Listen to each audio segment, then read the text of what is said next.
Next topic है विद्युत क्षेत्र में आवेशित कण की गति।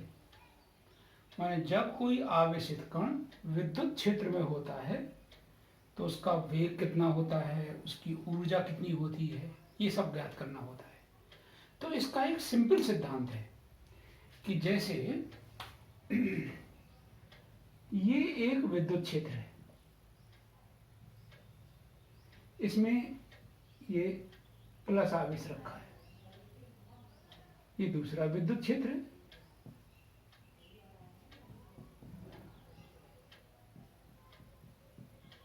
इसमें जैसे ये हम इसमें प्लस क्यू मान लें,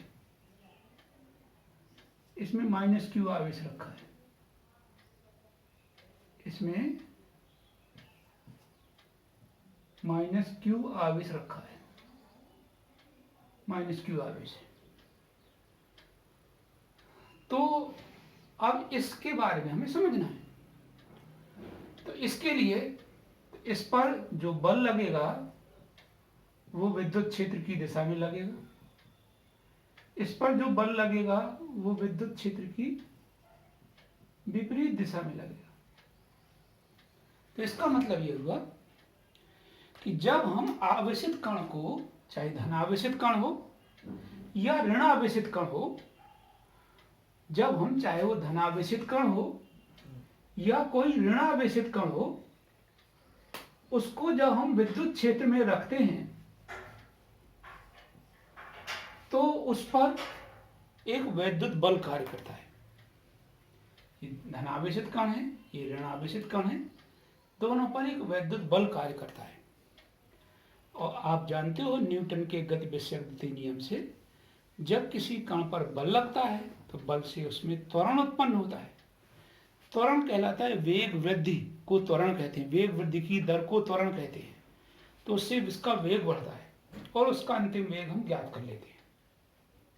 तो ये आपका सिद्धांत ये हो गया, समझ गए होंगे आप कि पहले प्लस क्यू आवेश को हम किसी भी चाहे प्लस माइनस आवेश को जब हम विद्युत क्षेत्र में रखते हैं तो उसमें एक बल लगता है, बल से त्वरण उत्पन्न होता है, त्वरण से उसका वेग बढ़ता है। अब उदाहरण में समझाता हूं। जैसे एक जब क्यू आवेश का कण, चाहे प्लस हो या माइनस हो, क्यू आवेश का कण m द्रव्यमान, जिसका द्रव्यमान m है, क्यू आवेश एवं m द्रव्यमान का कण E विद्युत क्षेत्र में रखा है। ऐसे विद्युत क्षेत्र में है जिसकी विद्युत क्षेत्र की तीव्रता E है। तो आवेशित कण पर बल F बराबर QE। किस सिद्धांत से? ये आपको हमने पढ़ाया था। E बराबर होता है F अपॉन Q0। तो F बराबर हो जाएगा Q0 इंटू E। तो इस सूत्र से ये हो जाएगा F बराबर QE। तो इस पर बल लगता है, चाहे धनावेशित कण हो या ऋणावेशित कण हो, इस पर बल लगता है। इस बल से त्वरण उत्पन्न हो जाता है। तो न्यूटन का गति विषयक नियम है F बराबर ma। तो त्वरण A बराबर हो जाएगा F अपॉन m। F का मान रख देंगे QE बटे m। तो त्वरण A बराबर हो जाएगा QE बटे m। समीकरण नंबर 1। माना कि इसमें विभवांतर V उत्पन्न होता है और यह आवेशित कण विद्युत क्षेत्र में x दूरी तय करता है, विद्युत क्षेत्र में x दूरी तय करता है। तो E बराबर V अपॉन x। वैसे तो आपने पढ़ा है माइनस, क्या पढ़ा है? वैद्युत क्षेत्र की तीव्रता दूरी के सापेक्ष विभव प्रवणता की ऋणात्मक दर के बराबर होती है।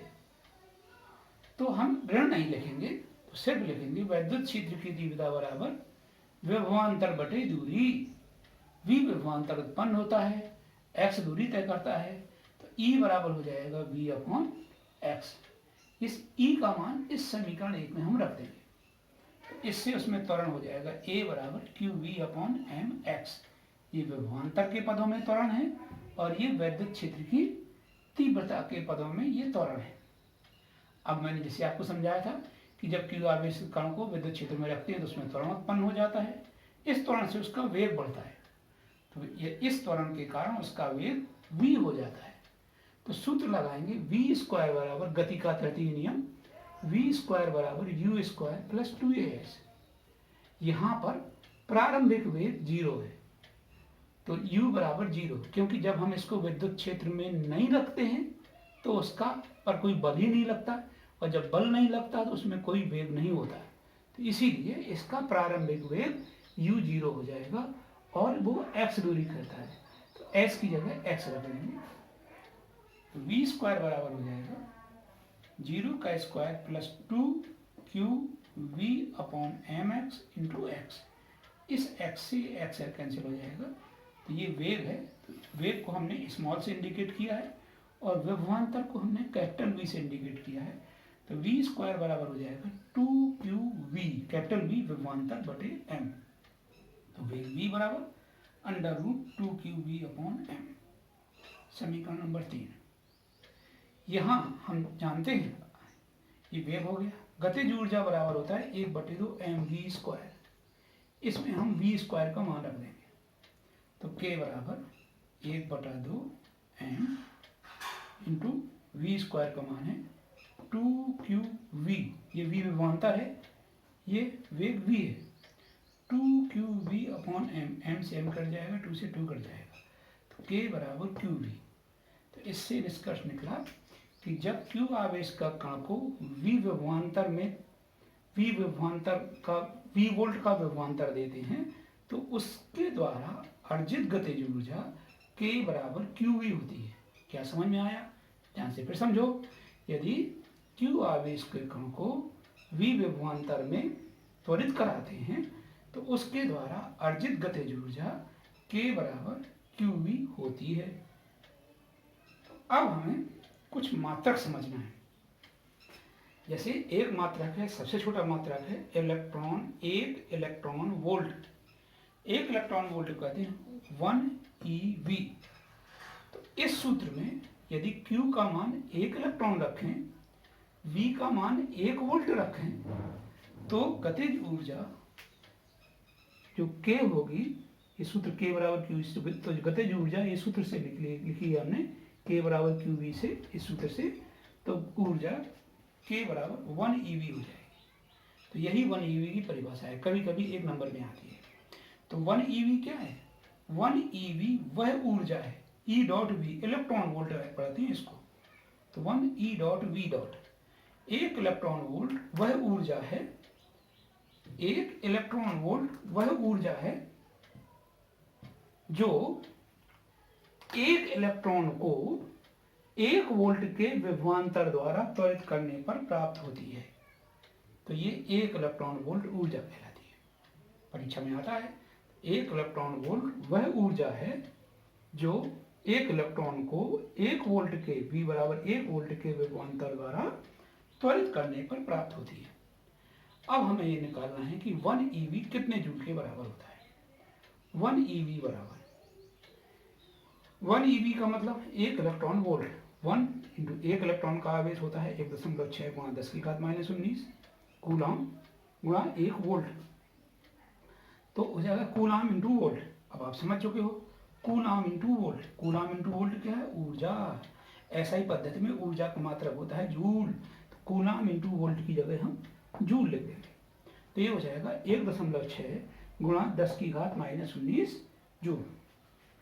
अब दूसरा मात्रक है 1 keV, keV का मतलब है किलो इलेक्ट्रॉन वोल्ट है। क्या मतलब है? 1 किलो इलेक्ट्रॉन वोल्ट। किलो का मतलब होता है 10 की घात 3, तो बराबर हो जाएगा 10 की घात 3 eV। और अभी पढ़ चुके हो 1 eV बराबर 1.6 गुणा 10 की घात -19 जूल होता है, तो 10 की घात 3 गुणा 1.6 गुणा 10 की घात -19, तो 10 की घात -19 और धन 3 है, तो 10 की घात -16 हो जाएगा। ऋण 19 में 3 जोड़ोगे तो ऋण 16 हो जाएगा, 1.6 गुणा 10 की घात ऋण 16 जूल। तीसरा मात्रक है 1 MeV। MeV माने मेगा इलेक्ट्रॉन वोल्ट या मिलियन इलेक्ट्रॉन वोल्ट। मेगा का मतलब 10 की घात 6 होता है, तो बराबर हो जाएगा 10 की घात 6 eV, 10 की घात 6 हो गया। और 1 eV का मान इतने जूल होता है, तो ये रख देंगे 1.6 गुणा 10 की घात -19 जूल, तो -19 और धन 6, ये हो जाएगा -13 जूल। अब जो तीसरा मात्रक है ये हो गया 1 MeV। अब चौथा मात्रक आपको समझाता हूं। चौथा मात्रक है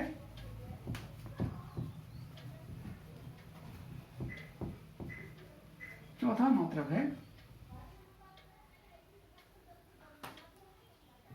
1BeV, माने इसको कहेंगे 1 बिलियन इलेक्ट्रॉन वोल्ट। बिलियन का मतलब 10⁹ eV बराबर 10⁹ गुणा 1.6 गुणा 10⁻⁻19 बराबर हो जाएगा 1.6 गुणा 10⁻⁻10 जूल।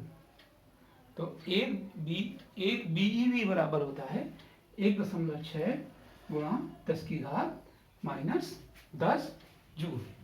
तो ये हो गया ऊर्जा और ऊर्जा की मात्रा। अब मैं आपको बताता हूँ समविभव पृष्ठ। नेक्स्ट टॉपिक है समविभव पृष्ठ। समविभव पृष्ठ कहलाता है विद्युत क्षेत्र में खींचा गया वह पृष्ठ जिसके प्रत्येक बिंदु का विभव समान होता है, समविभव पृष्ठ कहते हैं। जैसे विद्युत क्षेत्र में इसमें इसके जो चालक रखा है इसके प्रत्येक बिंदु का विभव समान है, तो ये समविभव पृष्ठ कहलाता है। अब उदाहरण, जैसे चालक का पृष्ठ समविभव पृष्ठ होता है। क्यों? क्योंकि जब हम चालक को आवेश देते हैं तो आवेश उस चालक में समान रूप से फैल जाता है, आपको उसके पृष्ठ पर समान रूप से फैल जाता है, जिसके कारण चालक के प्रत्येक बिंदु पर विभव समान होता है। फिर समझो, चालक का पृष्ठ समविभव पृष्ठ है इसलिए क्योंकि जैसे ये गोली चालक है या कोई भी चालक है, तो इसको जब हम चालक को जब हम आवेश देंगे तो आवेश इस चालक के पृष्ठ पर समान रूप से फैल जाएगा, और जब आवेश समान रूप से फैल जाएगा तो इसके पृष्ठ का विभव भी समान होगा। तो इस प्रकार से जो चालक का जो पृष्ठ होता है वो समविभव पृष्ठ होता है। अब ये गुण समझना है, इसके 3 गुण हैं। पहला गुण है समविभव पृष्ठ में बल रेखाएं पृष्ठ के अभिलंबवत होती हैं। देखो ये पृष्ठ है, ये बल रेखाएं लंबवत है, ये बल रेखाएं लंबवत है। पहला गुण, समविभव पृष्ठ में बल रेखाएं पृष्ठ के लंबवत होती हैं। दूसरा गुण, दो समविभव पृष्ठ कभी एक दूसरे को नहीं काटते। तीसरा गुण, समविभव पृष्ठ के प्रत्येक बिंदु का विभव समान होता है। जैसे समविभव पृष्ठ है, इसके प्रत्येक बिंदु का विभव समान है, इसलिए दो बिंदुओं के बीच में वैद्युत विभवांतर 0 होगा। अतः Q आवेश के कण को एक बिंदु से दूसरे बिंदु तक ले जाने में कार्य, जैसे अभी सूत्र निकाला था ऊर्जा कार्य एक ही बात है, K बराबर QV, तो W बराबर था QV, तो W बराबर Q इंटू V, विभवांतर 0 है तो 0, अर्थात कोई कार्य नहीं करना पड़ेगा। फिर समझो, समविभव पृष्ठ के प्रत्येक बिंदु का विभव समान होता है। जैसे ये पृष्ठ है, इसके प्रत्येक बिंदु का विभव समान है, तो इसके किन्हीं भी दो बिंदुओं के बीच वैद्युत विभवांतर 0 होगा। विभवांतर कहलाता है दो बिंदुओं के बीच के विभव के अंतर को विभवांतर कहते हैं। तो वैद्युत विभवांतर 0 होगा, तो जब वैद्युत विभवांतर 0 होगा तो कार्य W बराबर Q इंटू V के फार्मूला से V की जगह हम 0 रख देंगे, तो W बराबर हो जाएगा Q इंटू 0 बराबर 0, अर्थात कोई कार्य नहीं करना पड़ेगा। अब मैं एक नोट समझाता हूँ आप बच्चों। अब ये आपको नोट समझना है, ये परीक्षा में आता है, 3 नंबर में कर जाएगी। गोलीय कोश के कारण विभव एवं वैद्युत क्षेत्र की तीव्रता, या इसकी जगह सुचालक गोला आ जाए, वो भी एक ही बात है। सुचालक गोले के कारण वैद्युत क्षेत्र की तीव्रता तथा विभव, दोनों के सूत्र निकालना है। गोलीय कोश या सुचालक गोले को जब हम धनावेश देते हैं, दोनों में से किसी को भी धनावेश दो, संपूर्ण धनावेश इसके पृष्ठ पर समान रूप से फैल जाता है। तो ये गोलीय कोश की त्रिज्या कैपिटल R है, ये इसकी त्रिज्या है। ये इसके बाहर एक बिंदु है, स्मॉल r दूरी पर एक बिंदु P है, जिस पर हम विभव और वैद्युत क्षेत्र की तीव्रता के लिए व्यंजक निकालेंगे।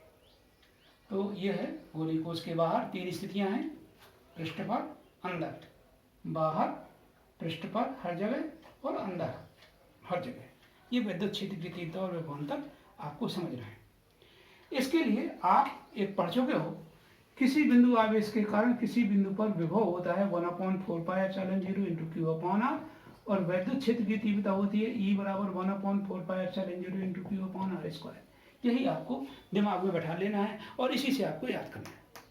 तो सबसे पहले जैसे ये बाहर है, गोलीय कोश के बाहर ये बिंदु P स्थित है, इस पर हमें विभव का फार्मूला समझना है। तो गोलीय कोश के केंद्र से दूरी कितनी है इसकी r, इसके अंदर आवेश कितना है q, तो इसके पृष्ठ पर विभव कितना हो जाएगा v बराबर 1/4πε0 into q upon small r। ये सूत्र आप पढ़ चुके हो, किसी बिंदु आवेश के कारण किसी बिंदु पर विभव का सूत्र होता है। अब वैद्युत क्षेत्र की तीव्रता मान लो हमें बाहर निकालना है, बाहर बिंदु पर वैद्युत क्षेत्र की तीव्रता निकालना है, हम सूत्र भी पढ़ चुके हैं। किसी बिंदु आवेश के कारण किसी बिंदु पर वैद्युत क्षेत्र की तीव्रता का सूत्र होता है E बराबर 1/4πε0 into q upon r square. तो ऐसे ये हो जाएगा E बराबर 1/4πε0 इंटू क्यू अपॉन, दूरी r है तो आर स्क्वायर हो जाएगा। ये आपको याद करने का तरीका उसी से समझना है कि हम लिखना नहीं है, ये लिखना ये है। अब दूसरा आता है पृष्ठ पर। पृष्ठ पर स्मॉल r बराबर कैपिटल R रख देंगे, तो r हो जाएगा Q upon capital R, Q upon capital R square. अब अंदर विभव वही होता है जो उसके पृष्ठ पर होता है, अंदर वही होता है, ये बस ये याद रखना है आपको कि गोलीय कोश या सुचालक गोले के अंदर विभव वही होता है जो उसके पृष्ठ पर होता है। तो v बराबर 1/4π, ये एप्सिलॉन क्लियर नहीं हो रहा है, ε0 into q upon capital R, और ये हो जाएगा E बराबर 0। अब आपको इसको ग्राफ को समझना है, ये दूरी और विभव के बीच में है, ये है त्रिज्या। तो अभी आपने समझा गोलीय कोश की त्रिज्या तक का मतलब यहाँ से लेके यहाँ तक, देखो पृष्ठ पर भी विभव वही है, अंदर भी विभव वही है, तो यहाँ विभव समान होता है और होता है 1/4πε0 into q upon capital R, वही यहाँ भी होता है यहाँ से यहाँ तक। अब दूरी बढ़ने पर व्युत्क्रमानुपाती रूप से घटता है, क्योंकि बाहर होता है Q upon small r, small r का मान जैसे ही बढ़ेगा v का मान घटेगा, तो ये घटता जाता है। अब इसी को हम वैद्युत क्षेत्र की तीव्रता के पदों में इसी को हम समझें, तो आप जानते हो गोलीय कोश के अंदर वैद्युत क्षेत्र की तीव्रता 0 है, तो यहाँ पर हर जगह यहाँ तक वैद्युत क्षेत्र की तीव्रता 0 है, पृष्ठ तक वैद्युत क्षेत्र की तीव्रता 0 होती है। जैसे ही पृष्ठ पर पहुँचते हैं तो पृष्ठ पर वैद्युत क्षेत्र की तीव्रता का मान ये हो जाता है E बराबर 1/4πε0 into q upon capital R square हो जाता है। तो यहाँ पर जो वैद्युत क्षेत्र की तीव्रता होगी, कहाँ पर, पृष्ठ पर यहाँ पर जो ये E होगी, ये होगी 1/4πε0 into q upon capital R square, वही यहाँ पर भी होगी E बराबर 1/4πε0 into q upon capital R square, ये होगी 4π जगह कम है ε0। अब बीच की दूरी बढ़ने पर ये वर्ग के व्युत्क्रमानुपाती रूप से बढ़ता है। तो इस ग्राफों को समझो, ये वर्ग के व्युत्क्रमानुपाती रूप से घटता है, सॉरी बढ़ता नहीं घटता है, क्योंकि E अनुक्रमानुपाती 1/r स्क्वायर होता है। तो वैद्युत क्षेत्र की तीव्रता वर्ग के व्युत्क्रमानुपाती रूप से घटती है, इसलिए इसका स्लोप ज़्यादा डाउन होता है, इसका स्लोप कम होता है, क्योंकि ये व्युत्क्रमानुपाती रूप से घटता है विभव और ये वर्ग के व्युत्क्रमानुपाती रूप से घटता है, तो इसका स्लोप ज़्यादा डाउन होता है, इसका स्लोप कम होता है। तो ये है, परीक्षा में आया है 3 नंबर में, तो ये आपको फार्मूला आपको समझ में आ गए होंगे।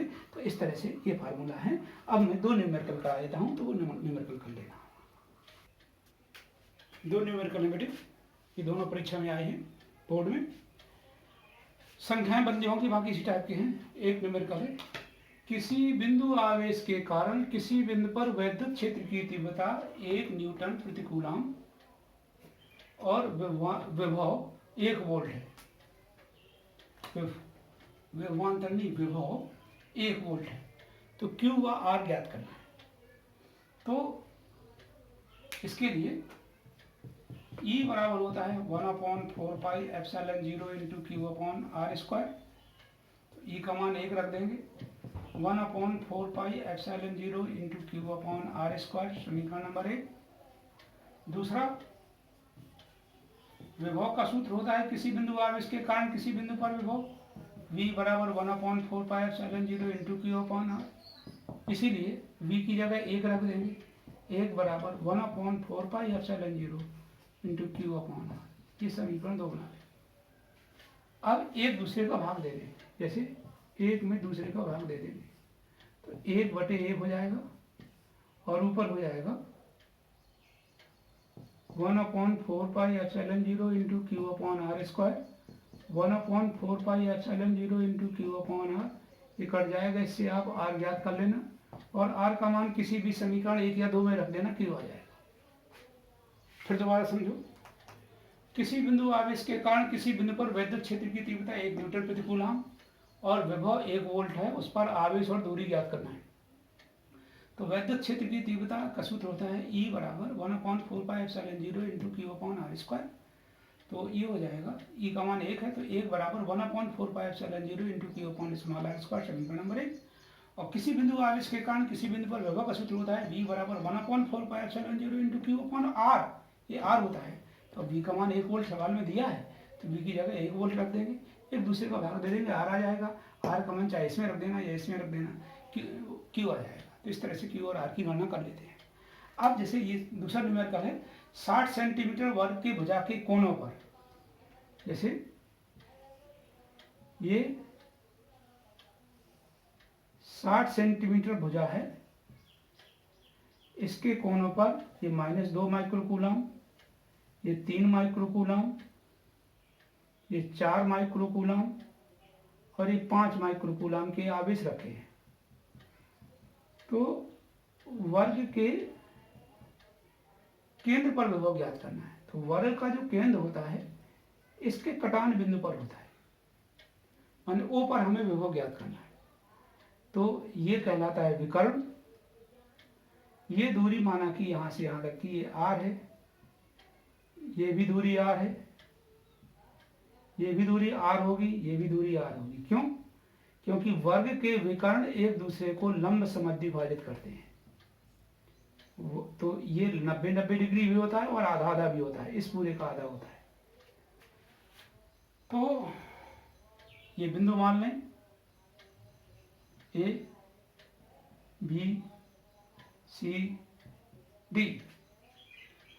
तो वर्ग की भुजा A बराबर दिया है 60 सेंटीमीटर।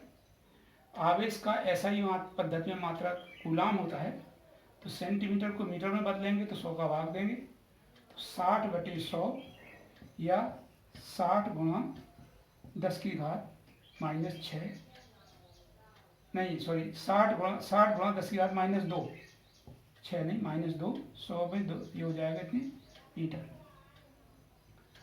अब वर्ग का विकर्ण, वर्ग का विकर्ण बराबर होता है भुजा √2। तो भुजा का मान है 60 गुणा 10 की घात -2 √2 मीटर। अब विभव एक अदिश राशि है, तो जैसे बिंदु A के कारण वर्ग का विकर्ण इतना हो गया, तो दूरी R बराबर हो जाएगी विकर्ण बटे 2। पहले दूरी निकाल लेते हैं, विकर्ण बटे 2, तो ये हो जाएगा 60 गुणा 10 की घात -2 √2 बटे √2। पहले इसको हल कर लेते हैं, बटे 2 सॉरी 2। इस 2 को लिखते हैं √2 इंटू √2। ये जो 2 होता है, ये जो 2 है बड़ा लिखता हूँ, इस 2 को होता है √2 इंटू √2। एक √2 से एक √2 कट जाएगा, तो ये दूरी हो जाएगी 60 गुणा 10 की घात -2 बटे √2 मीटर। ये जो R का मान है, ये जो R है, ये जो R है, ये R है, ये R है, ये हो जाएगी 60 बटे √2 गुणा 10 की घात -2 मीटर। क्यों? क्योंकि R बराबर वर्ग का विकर्ण है, ये भी विकर्ण है, ये दूरी इस विकर्ण की आधी होती है। तो 60 गुणा 10 की घात -2 √2 बटे 2। तो 2 को लिखते हैं √2 इंटू 2, तो इस 2 की जगह √2 इंटू √2 लिखेंगे। एक √2 से एक √2 कट जाएगा, एक √2 बचेगा। तो अब पहले हम बिंदु A के कारण ओ पर विभव V1 बराबर सूत्र होता है, सूत्र आप जानते हो 1/4πε0 इंटू क्यू अपॉन आर बराबर हो जाएगा 1/4πε0 का मान होता है 9 गुणा 10 की घात 9, क्यू है -2 माइक्रोकूलम, तो माइनस कूलम माइक्रोकूलम को कूलम में बदलेंगे और 60 गुणा 10 की घात 2 बटे √2 वोल्ट। इससे इसको हल करेंगे समीकरण में। इसी प्रकार डी के कारण विभव V2 बराबर हो जाएगा 1/4πε0 9 गुणा 10 की घात 9 इंटू क्यू 3 माइक्रोकूलम है, 3 गुणा 10 की घात 6 बटे दूरी r 60 गुणा 10 की घात 2 बटे √2, ये भी 1 वोल्ट हो जाएगा। फिर C के कारण V3 बराबर 1/4πε0 9 गुणा 10 की घात 9 इंटू क्यू, सी का मान है 4 माइक्रोकूलम, तो 4 गुणा 10 की घात -6 बटी दूरी 60 गुणा 10 की घात 2 बटे √2, इसको हल कर लोगे इतने वोल्ट हो जाएगा।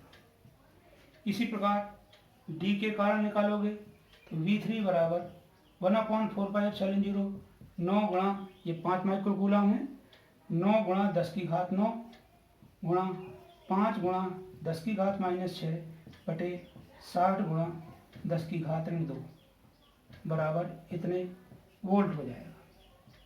अब आप परिणामी विभव निकालोगे, परिणामी विभव V बराबर हो जाएगा V1 धन V2 धन V3 धन V4। जैसे एक कोई ऋण था, ये ऋण है तो इसका मान ऋणात्मक आएगा, तो चिन्ह से मान रख देना है, तो ये सब मान रख दोगे, सबके मान रख दोगे, इसका ऋण मान है और ये सब धन है, ये भी धन है, ये भी धन है, इनको सबको जोड़ दोगे तो इतने वोल्ट हो जाएगा। ये ऋण है क्योंकि ऋण गुणा धन बराबर ऋण आएगा, तो ये मान ऋणात्मक आएगा, बाकी सभी धन धन है तो ये बाकी सब धन हो जाएंगे, तो इतने वोल्ट हो जाएगा। तो इस प्रकार से किसी बिंदु आवेश के कारण किसी बिंदु पर विभव ज्ञात करते हैं। एक बार और समझ रहा था, 60 सेंटीमीटर भुजा है, ये वर्ग है, वर्ग के केंद्र कोने पर -2 माइक्रोकूलम का, 3 माइक्रोकूलम का, 4 माइक्रोकूलम का और 5 माइक्रोकूलम का आवेश रखे हैं। तो लिखने का तरीका होता है या तो इस तरह से लिखो या इस तरह से लिखो, या क्लॉकवाइज लिखो या एंटी क्लॉकवाइज लिखो। तो इस तरह से शीर्ष पर आवेश रखें। तो सबसे पहले हमें वर्ग के केंद्र पर विभव निकालना है। इस केंद्र पर जो केंद्र होता है वो वर्ग के विकर्णों का कटान बिंदु होता है। और ये जो आर है, यहाँ से यहाँ की दूरी आर है, यहाँ से यहाँ की दूरी आर है, यहाँ से यहाँ की दूरी आर है, यहाँ से यहाँ की दूरी आर है। तो वर्ग की भुजा ये 60 सेंटीमीटर है, सेंटीमीटर को मीटर में बदलेंगे, 100 का भाग देंगे, 60 गुणा 10 की घात 2 मीटर हो जाएगा। वर्ग का विकर्ण भुजा √2 कहलाता है, तो 60 गुणा 10 की घात 2 √2 मीटर हो जाएगा। हम जानते हैं वर्ग दूरी r बराबर होती है, ये जो दूरी r है विकर्ण की आधी होती है, तो विकर्ण की आधी हो जाएगी। विकर्ण का मान 60 गुणा 10 की घात 2 बटे √2 बटे 2 को लिखते हैं √2 इंटू √2, तो इस 2 की जगह √2 इंटू √2 लिखोगे तो एक √2 से एक √2 कट जाएगा, नीचे एक √2 बचेगा बटे में, तो एक बटे में √2 हो गया। तो 60 का तो r का मान ये हो गया। अब हमें ए के कारण इस पर विभव निकालेंगे, बी के कारण इस पर विभव निकालेंगे, सी के कारण इस पर विभव निकालेंगे, डी के कारण विभव निकालेंगे। और विभव एक अदिश राशि है, इसलिए जैसे ही आवेश है, ऋण का आवेश है तो उसका ऋणात्मक मान रख देंगे, धन आवेश है तो उसका धनात्मक मान रख देंगे, और सभी को अदिश राशि है तो सबको हम जोड़ देंगे। तो जैसे बिंदु ए के कारण विभव है, सूत्र होता है 1/4πε0 इंटू क्यू अपॉन आर। तो 1/4πε0 का मान 9 गुणा 10 की घात 9 गुणा -2 गुणा 10 की घात 6 बटे 60 गुणा 10 की घात 2 बटे √2। ये बटे की बटे में तो हल करोगे तो ऊपर पहुंच जाएगा, और ये ऋण का धन में गुणा करोगे ऋण आएगा, तो ये मान ऋणात्मक आएगा। और V2 ये धन आएगा, ये V3 ये भी धन आएगा क्योंकि आवेश धनात्मक है। V4 ये भी धन आएगा, V3 सॉरी मिस्टेक से लिख दिया, V4 ये भी धन आएगा। तो परिणामी विभव निकालना है, तो V बराबर V1 धन V2 धन V3। V1 का मान ऋणात्मक है, V2 का मान धनात्मक है, V3 का मान धनात्मक है, V4 का मान धनात्मक है, तो धन धन को जोड़ देंगे, ऋण को घटा देंगे। तो इस प्रकार से O पर हम केंद्र पर परिणामी विभव की गणना कर लेते हैं। तो इस प्रकार से न्यूमेरिकल आप 2-2, 3-3 न्यूमेरिकल घर में कर लोगे।